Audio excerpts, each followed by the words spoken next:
Hello viewers, welcome back to my channel. అందరూ ఎలా ఉన్నారు? మేమైతే చాలా బాగున్నాము.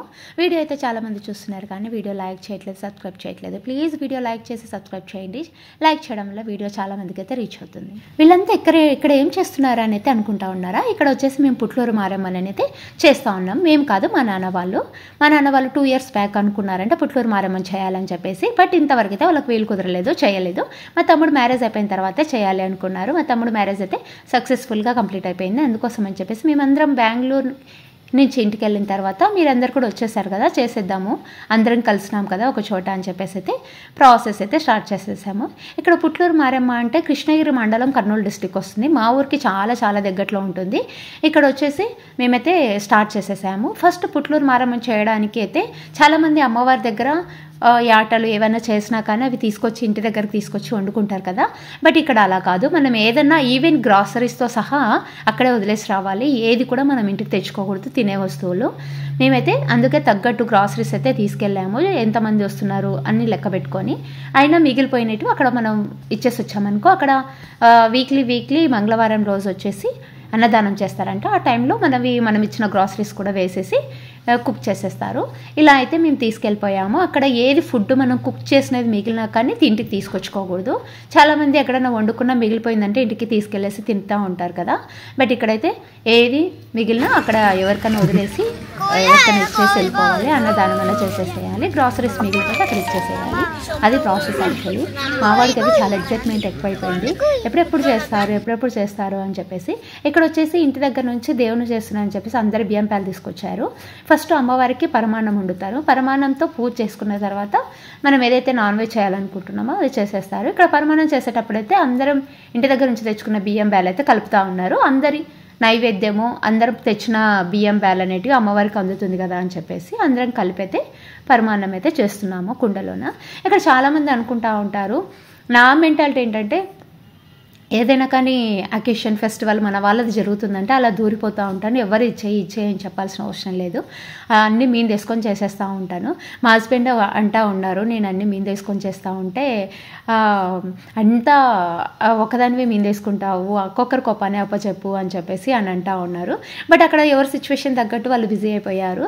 బట్ అలా అని చెప్పేసి నేను ఎవరికైతే చెప్పను. ఎవరైనా వచ్చి ఇన్వాల్వ్ అయ్యి చేస్తామంటే చేయనిస్తాను, లేకపోతే ఈవెన్ నాకు చేతనైనంత వరకు నేను చేస్తూ ఉంటాను. చాలామంది అరే ఏం చేయాలి, మనది కాదు కదా, ఇది కాదు కదా అని ఫీల్ అవుతుంటారు. నేను అలా ఫీల్ అవ్వను. నా అని నేను ఫీల్ అయ్యానంటే డెఫినెట్గా అక్కడ దూరిపోతూ ఉంటే చేసేస్తూ ఉంటాను. మన వాళ్ళే కదా, మనం చేయకపోతే ఇంకెవరు చేస్తారు అని చెప్పేసి అలా ఫీల్ అవుతూ ఉంటాను. ఎవరో ఫంక్షన్స్ పక్కన పెడితే మన ఓన్ తల్లిదండ్రుల ఫంక్షన్ అంటే అది ఇంకా మన అనే ఫీలింగ్ అనేది ఆటోమేటిక్గా వస్తుంది. మన భర్త దగ్గర ఒకటి మనకుండే ఫ్రీడమ్, ఒకటి మన అమ్మ నాన్నల దగ్గర. ఆ రెండింట్లో ఏ ఫంక్షన్ జరిగినా కానీ నా ఇంట్లో ఫంక్షన్ జరుగుతుంది, నేను కాకపోతే నాది కాకపోతే ఇంకెవరు ఉంటారు అనే ఫీలింగ్ అనేది ఆటోమేటిక్గా వస్తుంది. యాక్చువల్గా ఇదే కాదు, పెళ్ళి కూడా నేను అన్నీ చాలా వరకు నెత్తిన వేసుకుని రెస్పాన్సిబిలిటీస్ అయితే తీసుకున్నాను. పెళ్ళిలో అయితే హడావిడికి ఇదికి కొద్దిగా కూడా రెస్ట్ లేదు. అసలుకి లాస్ట్కి ఫైనల్గా పెళ్ళి అయిపోయే లోపైతే నాకు ఫుల్గా పెయిన్ వచ్చేసింది. ఇక్కడైతే మా వాళ్ళు మంచిగా ఎంజాయ్ చేస్తున్నారు. నీరా అనేది మీకు ఎవరికైనా తెలుసా? తాటి చెట్ల నుంచి తీస్తారు కదా, ఆ చెట్టు నుంచి ఫ్రెష్గా తీయించుకొని తీసుకొచ్చారు మా హస్బెండ్. పిల్లలు కూడా తాగేస్తున్నారు. అంత టేస్ట్గా ఉంది. దాంట్లో ఎటువంటి కెమికల్ ఏది కూడా యాడ్ చేయలేదు. ఆయన ఈవెన్గా వాళ్ళతో మాట్లాడి మంచిగా నీట్గా ఒక కుండ కట్టించి ఫ్రెష్గా ఒక 2 days కారింది తీసుకొచ్చి అయితే ఇక్కడ బాగా ఎంజాయ్ చేస్తూ ఉన్నారు. హెల్త్కి కూడా చాలా మంచిదని చెప్పేసి ఫస్ట్ టైం నేను కూడా ఎప్పుడు దాన్ని స్మెల్ చూస్తేనే నచ్చేది కాదు. ఫస్ట్ టైం చూసి బాగా నచ్చింది. టేస్ట్ కూడా చాలా బాగా అనిపించింది. ఎటువంటి దాంట్లో పులుపు కానీ స్మెల్ కానీ ఏం అనిపించలేదు. మనం తాటి నుంచి తింటుంటే ఒక ఫ్లేవర్ మంచి టేస్ట్ వస్తుంది కదా, అదే టేస్ట్ ఉంది. ఎక్కడ కూడా డ్యామేజ్ అయితే అవ్వలేదు. బాగా అనిపించేసి నేను కూడా తీసుకున్నాను, హెల్త్కి మంచిదని చెప్పేసి. నేను చాలామంది నుంచి అబ్జర్వ్ చేసింది ఏంటంటే, ఒక కూతురుగా పెళ్ళైన తర్వాత పరాయిదైతే కాదు, తల్లిదండ్రులకు పరాయిది కాదు. ఆ అమ్మాయికి నేను నా పుట్టింటి నుంచి వెళ్ళిపోయాను అనే ఫీలింగ్ ఏమి ఉండదు. తను ఏదన్నా తన ఇంట్లో ఫంక్షన్ అంటే తను ఇన్వాల్వ్ అయ్యి ప్రతి ఒక్కటి రెస్పాన్సిబిలిటీ తీసుకొని చేస్తున్నప్పుడు ఆ తల్లిదండ్రులు హ్యాపీగా ఫీల్ అవుతారు. ఆ ఇంట్లో పెరిగిన అన్నతమ్ముళ్ళు హ్యాపీగా ఫీల్ అవుతారు. బట్ పక్కన వాళ్ళకి మాత్రం ఎక్కడలేని జెలస్ ఫీలింగ్ వస్తుంటుంది. అదేంటో అర్థం కాదు. ఆ బాండింగ్ని అస్సలకి తట్టుకోలేరు, భరించలేరు. అదే పనిగా ఇంకా గెన్నగించే మాటలు అనడము, అరే అంతా నీ కొడుకు నీ అల్లుడు నీ కూతురుతే కదా, ఏముంది మాదేముంది, వాళ్ళదే అంతా ఉండేదంతా అన్నట్లు మాట్లాడుతూ ఉంటారు, గెన్నగిచ్చే మాటలు. అదేంటో అర్థం కాదు.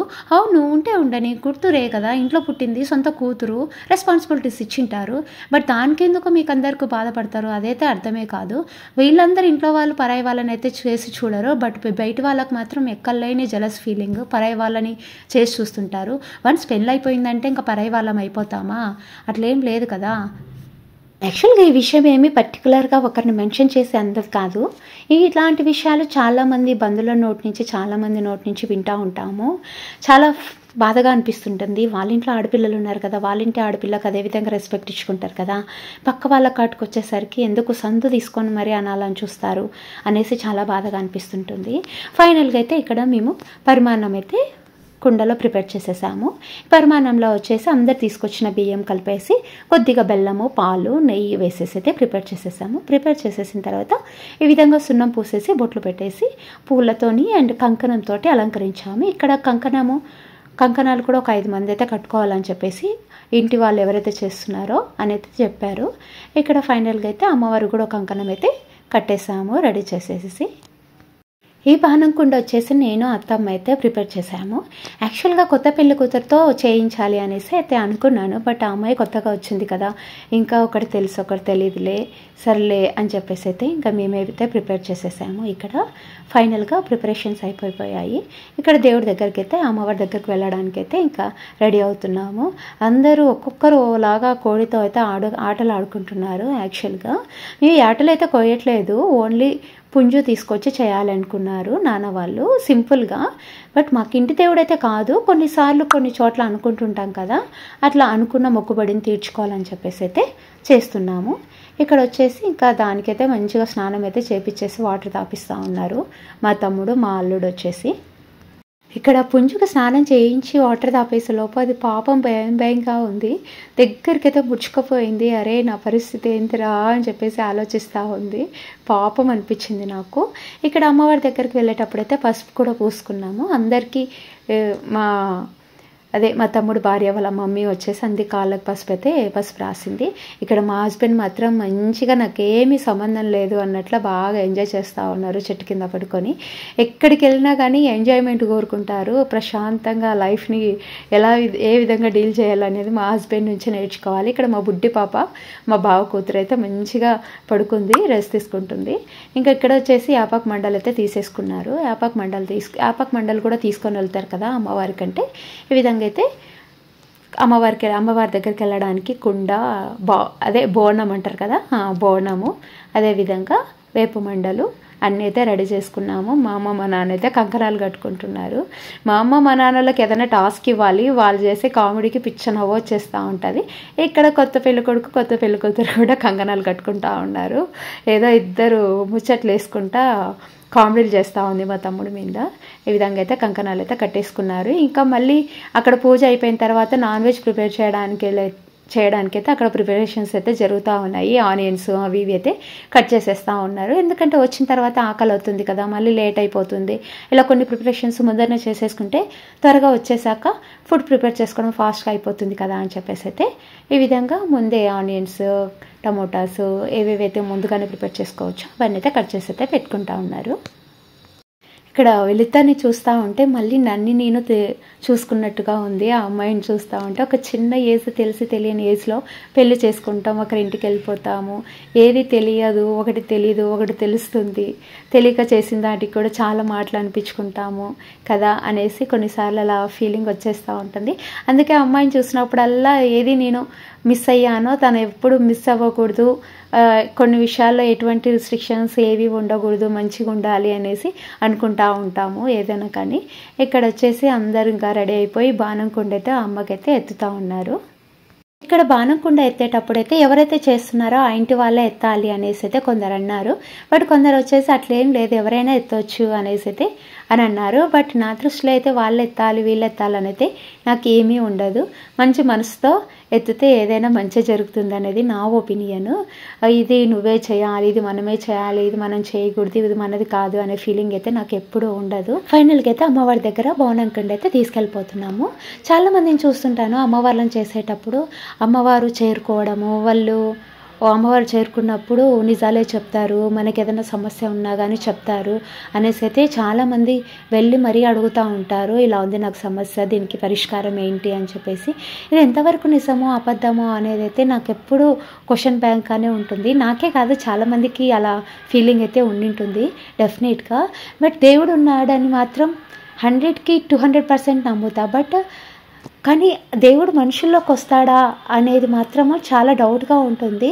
దేవుడు మనుషుల్లోకి వచ్చి చేరుకోవాలి అని అంటే వాళ్ళు ఎంత పర్ఫెక్ట్ అయి ఉండాలి, దేవుడికి నియర్గా వాళ్ళ గుణం అనేది ఉండాలి అని ఫీలింగ్ వస్తుంటుంది నాకు. బట్ ఇది ఎంతవరకు నిజమో అబద్ధమో మీరు కూడా కామెంట్ చేసి చెప్పేసేయండి. ఇక్కడ వచ్చేసి ఫైనల్గా అమ్మవారి దగ్గరికి అయితే వచ్చేసాము. ఇక్కడ వచ్చేసి చాలా ప్లేస్ అంటే చాలా ప్లేస్ వదిలిపెట్టారు అమ్మవారి కోసము, వచ్చిన భక్తులు ఉండడం కోసము. చాలా ప్లేస్ అయితే వదిలేరు. ఇక్కడ సరౌండింగ్స్ అంతా టెంపుల్ చాలా పెద్దగా ఉండింది. బట్ ఇప్పుడు వచ్చేసి ఆ టెంపుల్, అమ్మవారి టెంపుల్ వచ్చేసి మళ్ళీ నీట్గా కొత్తగా కన్స్ట్రక్షన్ చేస్తున్నారు. అక్కడ కొత్త కన్స్ట్రక్షన్ జరుగుతుండడం వల్ల అమ్మవారికి ఒకటైతే ఏర్పరచాలి కదా అని చెప్పేసి ఈ విధంగా కట్టేసి అమ్మవారిని అయితే ఇక్కడ పెట్టారు. ప్రస్తుతానికైతే పక్కన వచ్చేసి కన్స్ట్రక్షన్ అయితే జరుగుతూ ఉంది, చాలా బాగా జరుగుతూ ఉంది. అక్కడైతే నేను చాలా ఆశ్చర్యపోయాను. అక్కడ కొబ్బరికాయలు కొట్టే వాళ్ళు కూడా వేలం పాట వేసి కొబ్బరికాయలు అమ్మడానికి పెట్టుకోవాలంట. ఇక్కడ కొబ్బరికాయలు కొనుక్కోవాలి అంటే ఒకటే షాప్ ఉంది, ఆ షాప్ వాళ్ళు కూడా అక్కడ వేలం పాట వేసి షాప్ పెట్టుకున్నారంట. 5-6 లక్షలేమో ఇచ్చారంట. అది సంవత్సరానికి, అంతే సంవత్సరానికి 6 లక్షలు జరిగేంత బిజినెస్ వాళ్ళకి జరుగుతుందా అనేది ఒక డౌట్ అయితే నాకు వచ్చింది. బట్ ఇక్కడ మంచిగా జరుగుతుంది, వీక్లీ జరుగుతుంది, బాగానే జరుగుతుంది అనేసి అయితే చెప్పారు వాళ్ళని అడిగితే. ఆ తీసుకున్న డబ్బులు కూడా అమ్మవారి కోసమే యూజ్ చేస్తారంట వాళ్ళు. అక్కడ కార్యకర్తలు ఉంటారు కదా వాళ్ళు వచ్చేసి. ఇక్కడైతే ఫైనల్గా అమ్మవారిని అయితే లోపల గర్భగుడిలో అయితే పెట్టేశారు. అక్కడ కన్స్ట్రక్షన్ కంప్లీట్ అయిపోయిన తర్వాత అక్కడ మంచిగా జాతరలాగా చేసి పెడతారని చెప్పేసి. ఇక్కడ అయిపోతే నైవేద్యం మేము తీసుకెళ్ళింది ఏదైతే బాణకుండ ఉందో అమ్మవారికి నైవేద్యంగా పెట్టి కొబ్బరికాయలు అయితే కొట్టేశాము. ఇక్కడ మాకు మాత్రం పూజ అన్న దేవుడు అన్న చాలా ఇంట్రెస్ట్. ఇంట్లో కూడా పొద్దున్న దీపం పెట్టుకుంది, ఫుడ్ తినదు. అది 11 కానీ 12 కానీ ఇంకేముంటుంది చెప్పండి. ఒకానొక టైం ఇంకా అందరు పిల్లల రెస్పాన్సిబిలిటీస్ అయిపోయాయి, అన్నీ అయిపోయాయి. ఇంకా హ్యాపీగా జీవితము దేవుడికి పూజలు చేసుకుంటూ ప్రశాంతమైన జీవితం డీల్ చేయాలి, అంతే కదా. ఒక ఏజ్ వచ్చిన తర్వాత అంతకు మించిన సుఖం ఏది ఉండదు అనేది అనిపిస్తూ ఉంటుంది ఒక్కొక్కసారి నాకు. ఇక్కడ వచ్చేసి మా వాళ్ళంతా ఇంకా ఏమేమి జరుగుతూ ఉంది అనేసి దిక్కులు చూసి ఎంజాయ్ చేస్తూ ఉన్నారు. ఫైనల్గా మేమైతే అక్కడ పూజ అయిపోయిన తర్వాత వచ్చేసి మా ప్రిపరేషన్స్ అయితే స్టార్ట్ చేసేసాము. ఇక్కడ ఫుడ్ ప్రిపేర్ చేస్తూ ఉన్నాము. ఇక్కడ వచ్చేసి bagara rice and chicken and నాటుకోడి 3 చేసాము. నాటుకోడి ఓన్లీ ఒక్కటే తెప్పించాము. నాటుకోడి సరిపోదేమో అని చెప్పేసి మళ్ళీ పక్కన చికెన్ కూడా తెప్పించాము. ఈ విధంగా అయితే మొత్తం అయితే ప్రిపేర్ చేసేసాము. ఇక్కడ వచ్చేసి నేను ఇలా ఫుడ్ ప్రిపేర్ చేస్తూ ఉంటే మా హస్బెండ్ వచ్చేసి నాకు మంచి కుకింగ్ అవార్డు అయితే ఇచ్చేశారు. బాగా కుక్ చేస్తున్నావు, అంతా నువ్వే చేసేస్తున్నావు మీందేసుకొనేసి అయితే మా హస్బెండ్ అనేసారు.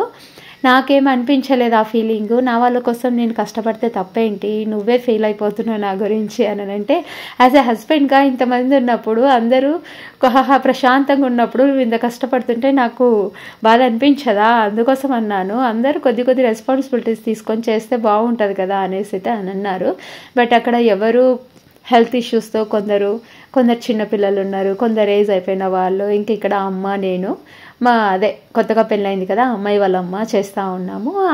ఇంకొక అక్కడ అవ్వ ఉంది కదా అవ్వ చేస్తూ ఉన్నాము.